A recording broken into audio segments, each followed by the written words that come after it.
প্রচারিত সংবাদের প্রতিবাদে সংবাদ সম্মেলন করেছেন জামালপুর দেওয়ানগঞ্জ উপজেলা বিএনপির সাংগঠনিক সম্পাদক মাসুদ হাবিব পলিন ও শিক্ষক আব্দুর রশিদ।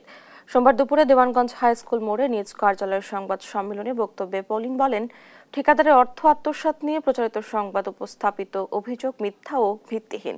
পলিন অভিযোগ করে বলেন, মঞ্জুরুল হক নয়া মেম্বার ফ্যাসিস্ট সরকারের দোসর।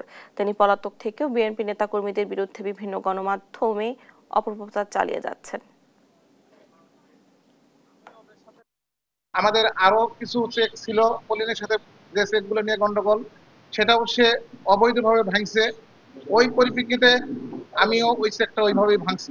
বলা হয়েছে যে আমি চাকরি করি না, এটা সম্পূর্ণ ভিত্তিহীন। সংবাদ মাধ্যমে দেখতে পেলাম চুকাইবাড়ি ইউনিয়ন আওয়ামী লীগের সভাপতি মঞ্জুরুল হক নয়া মেম্বার আমার নামে চাঁদাবাজি এবং চেক জালিয়াতির একটা অভিযোগ নিয়ে এসেছেন। সে অভিযোগ সম্পূর্ণ ভিত্তিহীন এবং মিথ্যা। আমি এসব ঘটনার সাথে জড়িতও না। আমি আজকে তার তীব্র প্রতিবাদ জানাচ্ছি এবং নিন্দা জানাচ্ছি।